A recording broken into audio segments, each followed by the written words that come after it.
бачите, слово «ми» присвійне, збірне слово, насправді дуже підступне. Тому що крім нас «ми», крім одних «ми», існують інші «ми». І ці інші «ми», мені здається, ніколи вже, і я якраз за останній тиждень це дуже випукло, дуже виразно для себе, як то кажуть, усіх. Не давно це знав, але завжди, знаєте, історія підкидає дуже такі гротескні підтвердження. Підтвердження того, що є інші «ми», і ці інші «ми» ніколи навіть, я не знаю, навіть на кілометр не наблизяться до оцього сакрального осердя української України. От вона для них настільки є якоюсь, розумієте, мало не чорнобильською зоною, зоною якогось відчуження ментального, ідеологічного, культурного, мовного, світоглядного відчуження, що вони воліють, знаєте, десятими дорогами оминати взагалі територію ідеї про українську Україну, аби, не дай Бог, розумієте, в їхній цей малоросійський русифікований скафандр не потрапила хоча б маленька молекула, якийсь там маленький атом, якийсь, розумієте, іон зарядженої ідеї, який з середини зруйнує, за принципом, розумієте, цього доміно, зруйнує міф за міфом, стереотип за стереотипом, оцю свою обмеженість за обмеженістю. І, власне, оце насправді і показують такі атентати, як ми зараз обговорюємо з Фаріоном. Воно якраз показує, що є та друга ідентичність, вона теж є масивною, вона є непробивною, вона є бронебійною до українських молекул, вона хоче жити спаскудженим і дихати спаскудженим повітрям всього зросійщеного, якесь для них, як для справжніх колонізованих, стало рідним. В цьому є вершинність колонізації, коли колонізований все нав'язане сприймає як своєрідне та ще й його захищає. Ну це ж в тому суть. Вибрати на слові супроти нас 300-річний колонізатор, який, я завжди кажу, собі зуби з'їв на успішних колонізаціях. Де він прийшов, там колонізовані плодилися як бур'ян.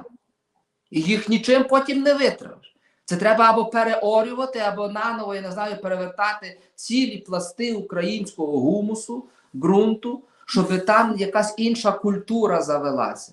От, власне, це інше «ми» теж якби маніфестує свою присутність в Україні. Воно спочатку принишкло з 22-м роком, тому що ми розуміємо, на авангард історії вийшли це інше «ми» наше, оце проукраїнське, україноцентричне, і навіть хтось там не доганяв дуже, можливо, з запізненням, але 22-й рік став потрясінням серйозним насправді. Цей скафандр привідкрився. Але далі, як завжди, у цих хвилеподібних явищах, у таких маятникових феноменах буде все одно рух у зворотню сторону. Тому що для того, щоб його не сталося, треба, щоб сам колонізований поставив стоп-кран. А він цього не зробив. Він далі сповз до споживання російського контенту, до того, знаєте, з вершини українського до низин малоросійського, до звичної побутової практики, яка була 30 років тут за основу. І це сповзання, воно все одно неминуче приходить, тому висновки це не ми будемо робити. Висновки мають робити оці, які в скафандрах далі. Оці, для яких все українське далі є з якимось такою, знаєте, ноткою перестороги, якоюсь такою ноткою небезпеки, яке от, не треба от в себе впустити, бо тоді дійсно якби зруйнується їхня натура. Зруйнується їхня ущербна ідентичність оцих таких якихось напів. Це напів, це щось сурогатне. Це і не є представник української нації в чистому виді. Це і не є представник російської, це 100%, вони в житті себе туди не зарахують. І вже і не совєтської, тому що, вибрати на слові третину століття, вже нема на карті світу Совєтського Союзу. Це щось таке напів-напів. Це отой такий креольний феномен, який є перехідним від колонізованого до, ось тепер питання до чого. От убитий шлях туди, до чого би мав іти. Показово вбитий. Для когось це убитий, а для когось він навпаки став ще більшим дороговказом. Це кожний сам собі, в залежності від своєї особистої етики і свого світобачення сам собі вже далі себе спрямує. Ну, власне, так, я в таких самих роздумах уже не рік, не два, напевно, і не 5. Ми з тим ідемо нога в ногу взагалі з усі 33 роки української державності. Чи вичавиться колись постсовєтський чоловік? Як це сталося в країнах Балтії, наприклад. Там же ж він чогось вичавився. Тобто, я ж кажу, є навколо нас, ми обтикані прецедентами, коли суспільство радикально мінялося зі зміною суспільного ладу.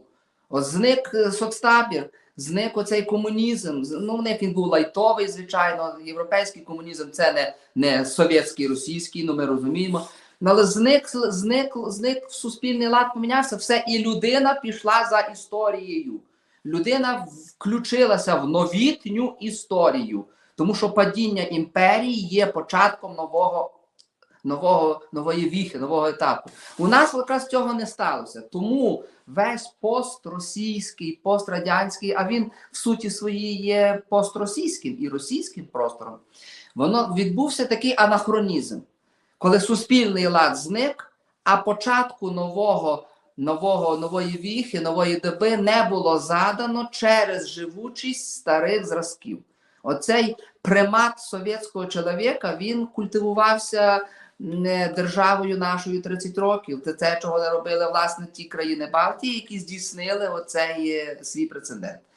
Якби ми пішли шляхом вичавлення, викорінення рудиментів старого світу, совєтського червоного, то зараз ми б, знаєте, наша розмова зараз взагалі не була б можлива навіть теоретично. Навіть в фантастичних якихось творах, романах це було б неможливо. Розмова на 33-му році нового життя про якісь там ретро-залишки старого.